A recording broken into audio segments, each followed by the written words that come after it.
Eyang Subur. Lagi-lagi Eyang Subur. Tokoh yang disebut-sebut orang pintar ini menjadi heboh dan ramai dibicarakan setelah Adi Bing Slamet membongkar praktek sesat Eyang Subur. Semua jatuh. Semua mau bersaksi. Biarin yang nggak mau bersaksi nggak apa-apa. Mereka nggak punya nyali. Saya udah lihat si nyali. Demi Allah. Setelah sekian lama ditunggu, Eyang Subur akhirnya muncul walaupun ia sedikit pun tak mau bicara. Apalagi berusaha menangkis semua tudingan Adi Bing Slamet. Drama perseteruan ini sepertinya masih panjang. Adi Bing Slamet dan para korban Eyang Subur terus berjuang untuk menyeret Eyang Subur ke meja hijau. Sementara Eyang Subur tak mau kalah. Ia mulai muncul menghadiri pengajian seorang Habib dan mendapat dukungannya untuk menepis tudingan dirinya seorang dukun yang sesat dan menyesatkan. Perang antar Habib pun berkobar. Menggandeng kiai, Habib atau tokoh agama dianggap jurus yang jitu untuk memperkuat posisi karena mereka dianggap memiliki jamaah dan begitu dihormati. Jauh sebelum kasus ini mencuat, Eyang Subur sejatinya sosok yang juga sangat dipercayai bahkan diagung-agungkan oleh para pengikut setianya. Tak mengherankan, semua ajaran dan petuang sang Eyang pun dipatuhi. Tak peduli prakteknya dianggap aneh, tak wajar, bahkan menjurus pada perbuatan syirik. Benarkah semua tuduhan ini? Wallahu a'lam. Inilah yang disebut kultus. Bisa menimpa siapa saja, termasuk mungkin kita. Nauzubillah min zalik. Kultus atau penghormatan yang berlebihan pada akhirnya bisa menapikan nalar. Tidak hanya dunia klinik, kultus pun merambah di bidang politik dan agama. Nah, bagaimanakah kultus dalam pandangan Islam?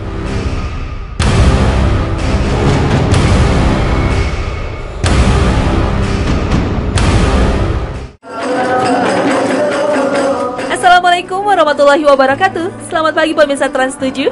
Hasanah Ensiklopedia Islam Dunia pagi ini kembali hadir ke hadapan Anda. Dan Hasanah hari ini mengulas soal kultus dan berbagai kontroversinya. Kultus individu banyak ditemui dalam sistem pemerintahan diktator. Seorang tokoh dipropagandakan menjadi figur ideal atau pahlawan, kemudian dipuja secara berlebihan. Untuk mempertahankan sebuah rezim, tokoh-tokoh politik seperti Adolf Hitler, Joseph Stalin, Mao Zedong, dan Fidel Castro begitu diagungkan oleh para pengikut setianya. Apapun perkataannya, selalu dipatuhi. Kultus individu pun sejatinya lebih kental dalam keyakinan beragama. Semua agama menampilkan sosok ideal yang menjadi panutannya. Agama Yahudi mengagungkan Nabi Musa sebagai penyelamat Bani Israel dan menganggap Uzair sebagai anak Tuhan. Agama Kristen memuja Yesus sebagai juru selamat dan anak Tuhan. Dan agama Buddha meyakini Siddhartha Gautama sebagai sang Buddha. Sementara umat Islam mencintai dan mengagungkan Nabi Muhammad SAW sebagai penutup para nabi yang membawa risalah tauhid dan yang akan memberi syafaat pada hari akhir. Namun, ada sebagian masyarakat modern yang memilih jalan lain. Mereka masuk dalam sebuah sekte pemujaan dan patuh kepada doktrin sang pemimpin spiritual. Inilah fenomena kultus yang membuat mereka tak lagi berpikir sehat sehingga menyeret para pemuja setianya pada aksi tragis bunuh diri. Dan inilah aksi bunuh diri massal terburuk dalam sejarah dunia.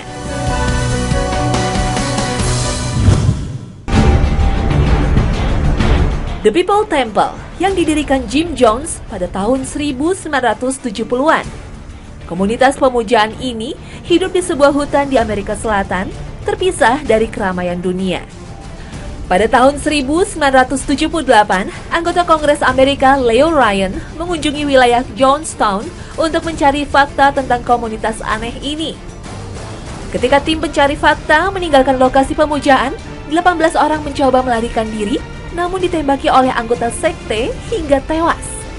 Beberapa jam setelah kejadian, Jim Jones, pemimpin sekte ini, memerintahkan anggotanya untuk melakukan bunuh diri massal dengan meminum potasium sianida. Anak-anak dan bayi dibunuh lebih dulu dengan memasukkan racun melalui sedotan. Setelah itu, mereka meracuni diri sendiri. Lebih dari 900 orang tewas dalam aksi bunuh diri massal ini.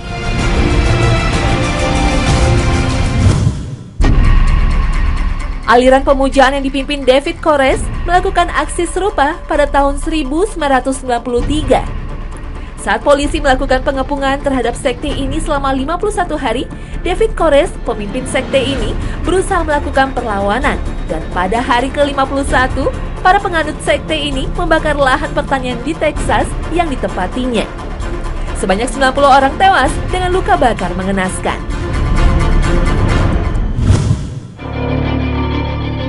Aliran pemujaan The Heaven Gate yang bermarkas di utara San Diego melakukan aksi bunuh diri massal pada tahun 1997. Penganut sekte ini memiliki kepercayaan komet Hale-Bopp yang saat itu sedang melintasi bumi akan membawa mereka ke tingkat evolusi yang lebih tinggi.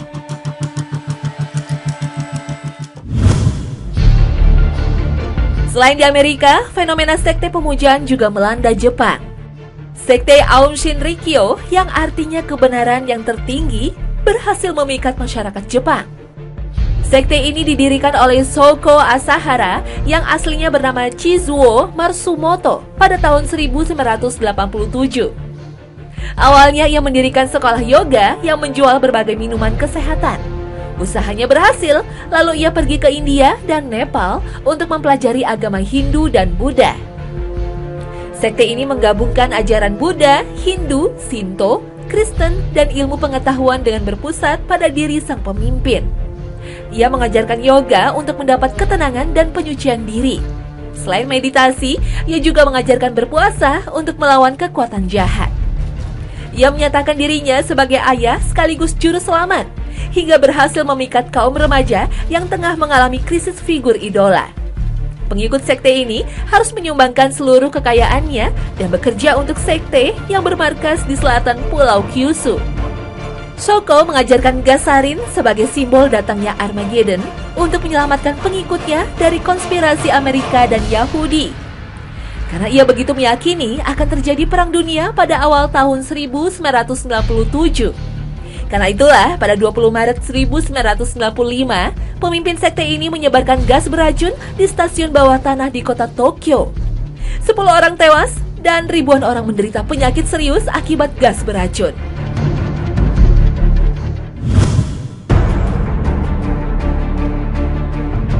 Sekte pemujaan juga pernah menggegerkan negeri ini pada awal tahun 2000.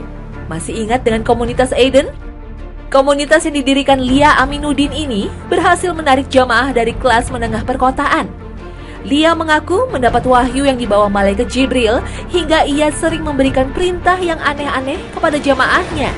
Misalnya menyebarkan surat yang berisi wahyu penghapusan semua agama.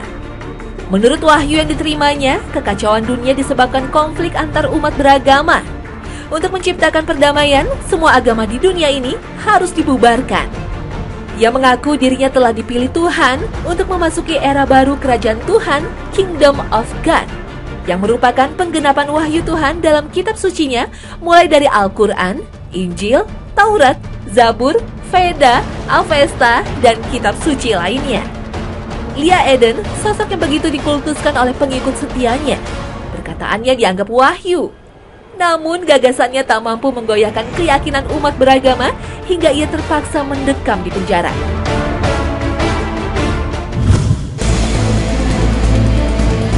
Lia Eden seolah-olah ingin memprotes kultus dalam agama yang telah membawa bencana, namun di sisi lain ia telah membangun kultus baru. Kultus secara definitif penghormatan secara berlebih-lebihan kepada orang, paham atau benda. Kultus ditentang dalam ajaran Islam karena menjerumuskan pelakunya kepada kesyirikan. Hanya Allah Subhanahu wa Ta'ala yang berhak disembah dan dipuja. Setelah itu, kita wajib mentaati dan mencintai Rasulullah SAW. Sebagaimana firman Allah dalam surat An-Nisa ayat 80. من يطع الرسول فقد أطاع الله تولى فما أرسلناك عليهم حفيظا. Allah menempatkan Nabi Muhammad dalam kedudukan yang istimewa. Selain sebagai penutup para nabi, ketaatan kepada beliau disandingkan sebagaimana ketaatan kepada Allah. Rasulullah adalah hamba yang sangat dicintai oleh Allah. Kita wajib mencintainya dengan sepenuh jiwa, bahkan kita wajib mengutamakan kecintaan kepada Rasulullah di atas kecintaan kepada anak, orang tua, diri sendiri, dan manusia seluruhnya. Rasulullah adalah pemberi syafaat kepada kita. Di saat tak ada syafaat yang akan diterima oleh Allah kecuali syafaat dari Rasulullah. Lalu bagaimana caranya mencintai Rasulullah? Jika kamu benar-benar mencintai Allah, ikutilah aku. Niscaya Allah mengasihi dan mengampuni dosa-dosamu. Allah Maha Pengampun lagi Maha Penyayang. Imam Ibnu Katsir berkata, ayat ini mempertegas setiap orang yang mengaku cinta kepada Allah, sedangkan dia tidak berada di jalan hidup Rasulullah, maka ia sesungguhnya berdusta. Karena itu, orang yang berusaha menghidupkan sunnah Rasul merupakan upaya pembuktian cinta kepadanya. Dan begitu banyak sunnah Rasul yang patut kita contoh yang mencakup seluruh aspek kehidupan beliau. Perbanyaklah bacaan sholawat sebagai salah satu bukti kecintaan kepadanya. Karena dalam sholawat terkandung pemuliaan, berkah, sekaligus doa. Dalam surat Al-Ahzab, Allah berfirman, sesungguhnya Allah dan malaikat-malaikatnya bersalawat untuk Nabi. Hai orang-orang yang beriman, bersalawatlah kamu untuk Nabi dan ucapkanlah salam penghormatan kepadanya. Karena kedudukan inilah Rasulullah menjadi penghulu Bani Adam dan orang yang pertama dibangkitkan dari alam kubur. Tidak ada sosok panutan yang wajib kita hormati, kita cintai dan kita agungkan selain Nabi Muhammad SAW. Namun mencintai Rasulullah bukanlah sebuah kultus yang menyimpang dari syariat Islam. Mencintai Rasulullah bukan berarti menyembahnya sejajar dengan Allah Subhanahu wa Ta'ala.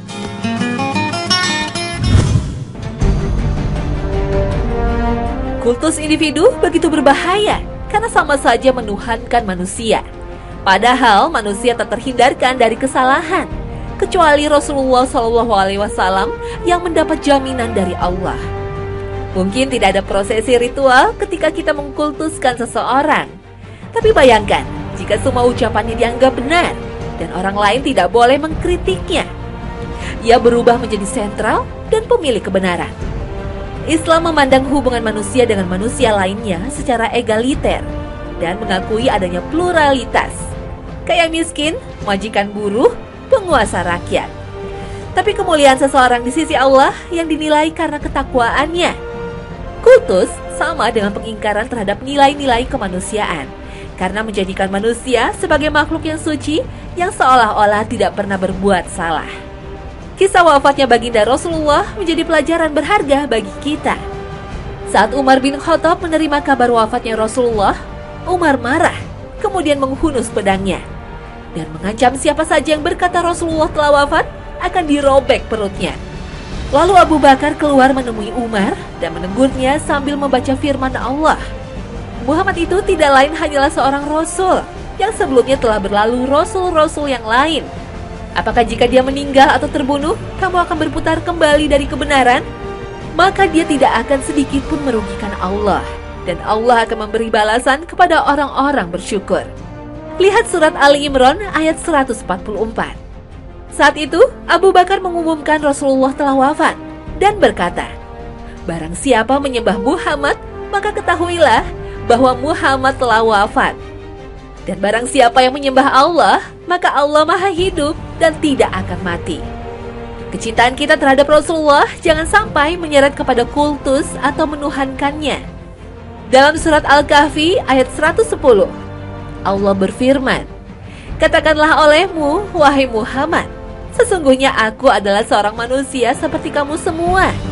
Hanya saja diwahyukan kepadaku bahwa Tuhanmu sekalian adalah yang Tuhan yang Maha Esa.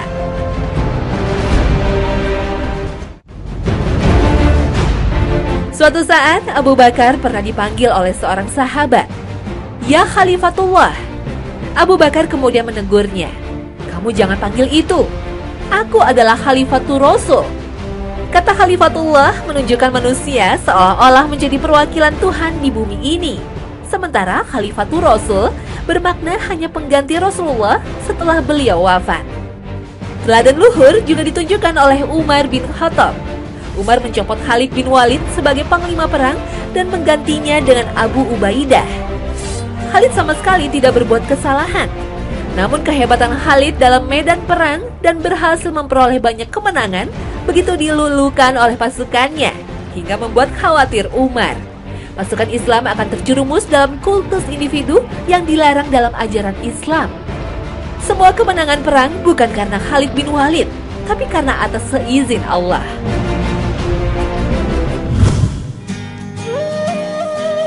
Dalam sebuah riwayat Imam Ahmad, At-Tirmizi dan Ibnu Jarir dari Adi bin Hatim At-Ta'i, ia pernah menghadap Rasulullah dan di lehernya ada kalung salib. Kemudian Rasulullah membaca surat At-Taubah ayat 31. Ittakhadhu ahbarahum wa ruhbanahum arbaban min dunillahi wal masih ibn Maryam wa ma umiru illa liya'budu إلها واحدا لا إله إلا هو سبحانه عما يشركون. Adi bin Hatim berkata kepada Rasulullah, mereka tidak pernah menyembah para pendeta. Kemudian Rasulullah berkata, "Ya, jika para pendeta itu mengharamkan kepada mereka sesuatu yang halal dan menghalalkan sesuatu yang haram, kemudian mereka mengikutinya, maka itulah cara mereka menyembah pendeta mereka." Kisah ini tertulis antara lain dalam tafsir Ibnu Katsir.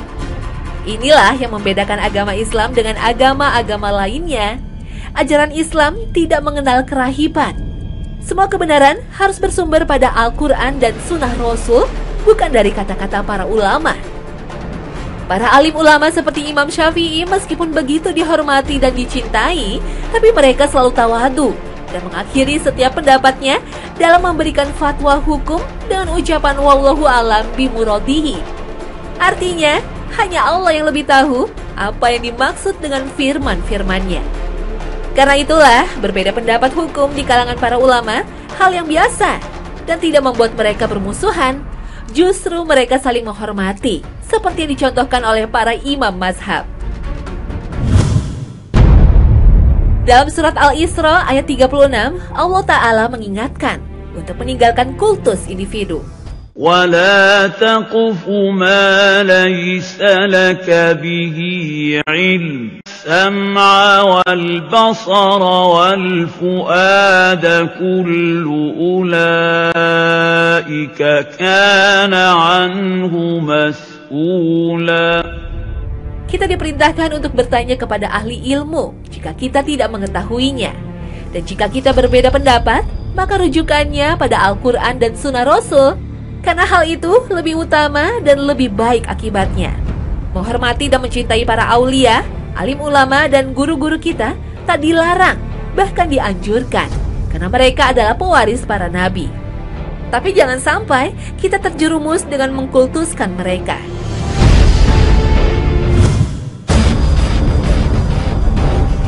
Ngalap berkah merupakan tradisi yang sudah lama mengakar di masyarakat kita. Biasanya ngalap berkah dilakukan kepada para alim ulama dan makam para wali. Namun ada juga ngalap berkah kepada benda-benda keramat, bahkan hewan keramat seperti kebo Kiai Slamet. Ngalap berkah atau tabaruk, baik terhadap orang maupun benda, sejatinya termasuk kultus yang dilarang dalam ajaran Islam. Namun ada tabaruk yang sesuai dengan syariat Islam, seperti membaca Al-Quran, berzikir, itikaf, dan beribadah di malam Lailatul Qadar, serta makan berjamaah. Tabaruk juga dibolehkan dengan makanan dan minuman. seperti minum madu, air zam-zam, minyak zaitun, serta mengkonsumsi habatus saudah, sebagaimana yang dicontohkan oleh Rasulullah. Ini pun harus disertai keyakinan Allah lah yang menurunkan berkah melalui makanan dan minuman itu. Sementara mengharap berkah kepada pohon, batu atau sejenisnya termasuk perbuatan syirik. Meyakini benda akan membawa berkah termasuk perbuatan syirik kecuali mencium Hajar Aswad. Umar bin Khattab pernah berkata saat mencium Hajar Aswad, "Sungguh aku tahu bahwa kamu hanya sebuah batu, tidak mendatangkan manfaat juga tidak mendatangkan mudarat. Seandainya aku tidak melihat Rasulullah menciummu, maka aku pun tidak akan menciummu." Syariat yang dicontohkan oleh Rasulullah harus menjadi panduan dalam seluruh ibadah kita. Jangan sampai kita mengada-ngada, misalnya menggosok-gosokkan baju ke Hajar Aswad atau menggunting kiswah penutup Ka'bah karena diyakini akan membawa berkah.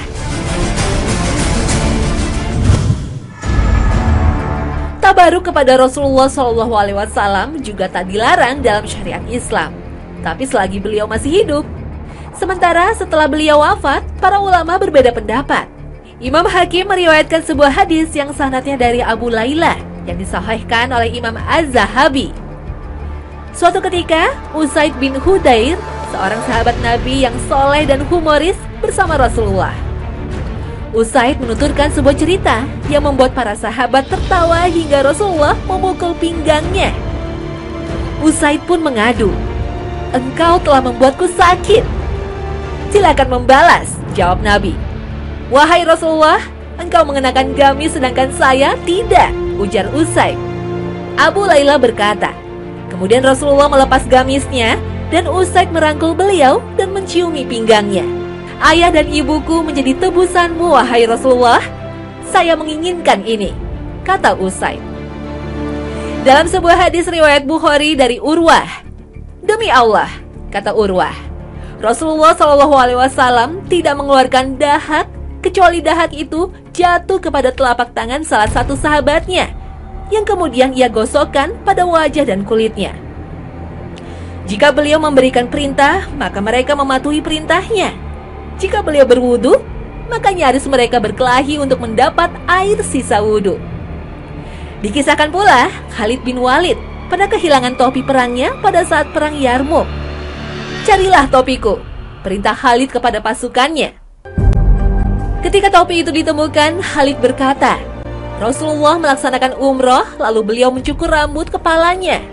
Kemudian orang-orang segera menghampiri bagian rambut beliau, lalu saya berhasil merebut rambut bagian ubun-ubunnya, yang kemudian saya taruh di peci ini. Saya tidak ikut bertempur dengan mengenakan topi ini, kecuali saya diberi kemenangan." Riwayat At-Tabari dalam kitab Al-Kabir. Inilah tabaruk yang dibolehkan dalam syariat Islam dan hanya berlaku pada Rasulullah SAW sebagai manusia agung di sisi Allah.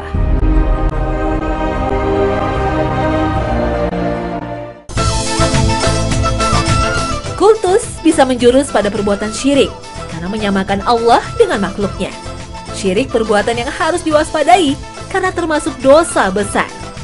Begitu pula tabaruk atau ngalap berkah yang menyimpang dari syariat Islam. Mudah-mudahan episode ini selain menambah pengetahuan, juga memberikan pencerahan dan menambah keimanan kita. Terima kasih atas perhatian Anda dan wassalamualaikum warahmatullahi wabarakatuh.